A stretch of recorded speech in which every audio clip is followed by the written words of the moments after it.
Nós estamos falando sobre o relatório final de estudantes com transtorno do espectro do autismo.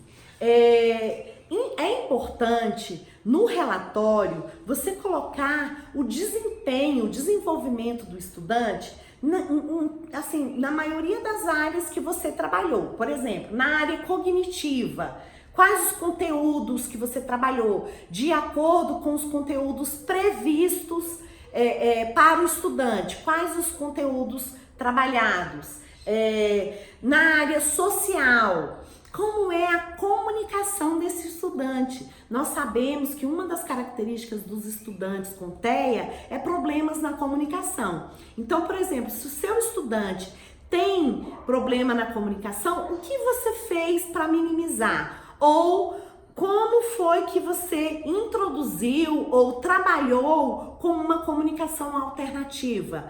Porque muitas vezes ele não precisa, quer dizer, a maior parte das vezes a gente utiliza da oralidade para comunicação, mas não é só a fala que é a comunicação. Nós nos comunicamos por outras formas também. Então é importante que, se o seu aluno não fala ou ele é ecolálico, fica só repetindo e não tem função comunicativa, que você estabeleça uma interação e uma comunicação com ele, por forma de troca de figuras, uso de tecnologia, pela escrita, por gestos, por expressões, apontar. Então, alguma forma de comunicação, e isso é importante que esteja bem descrito no seu relatório, né?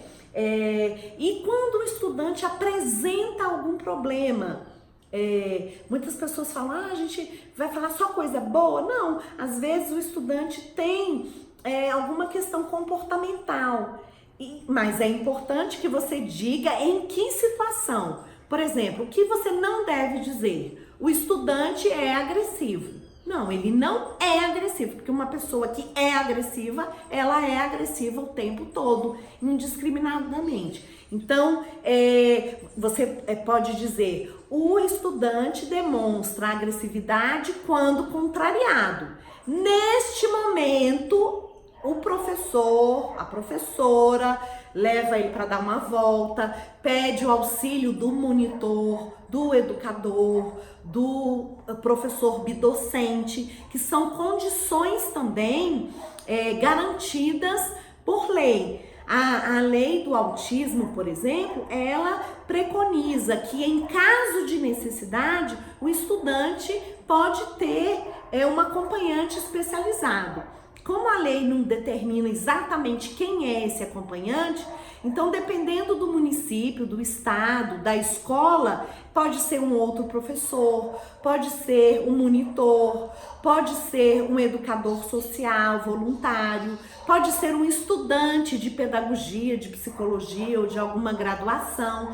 Então, assim, nesse momento, eu peço o auxílio, né, do monitor, né, para retirá-lo da sala, ou para dar um objeto que ele goste, para flexibilizar a rotina dele, as atividades que ele vai fazer. Eu divido essa atividade em várias partes.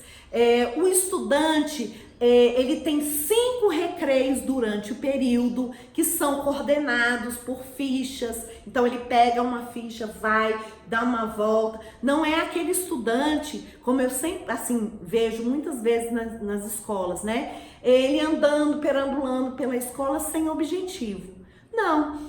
Nesse caso nesse exemplo que eu dou para vocês, ele precisa de alguns minutos para se reorganizar, depois ele é capaz de voltar e executar as atividades.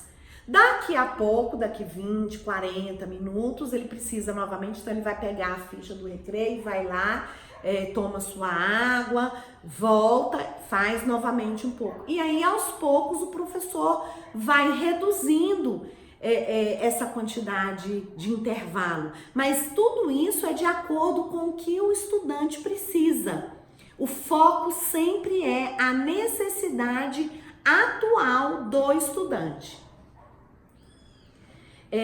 eu oriento que vocês sigam o BNCC, a Base Nacional Comum Curricular, que é o nosso currículo nacional que nós precisamos seguir. Então, por exemplo, o professor que está fazendo um relatório da educação infantil, ele vai lá nos campos de experiência, vê o que é preconizado, né, para aquela fase, e ele vai ver o que o estudante dele teve condições de fazer de acordo com a adequação curricular, e aí ele vai colocar pelos campos de experiência.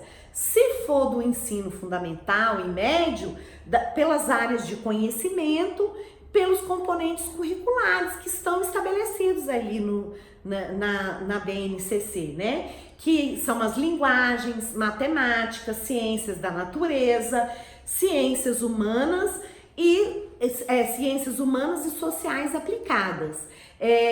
Eu vou disponibilizar para vocês os slides desses nossos vídeos e tem um link para você poder acessar a BNCC. Ou, se for o caso, você pode seguir o que foi preconizado no currículo funcional.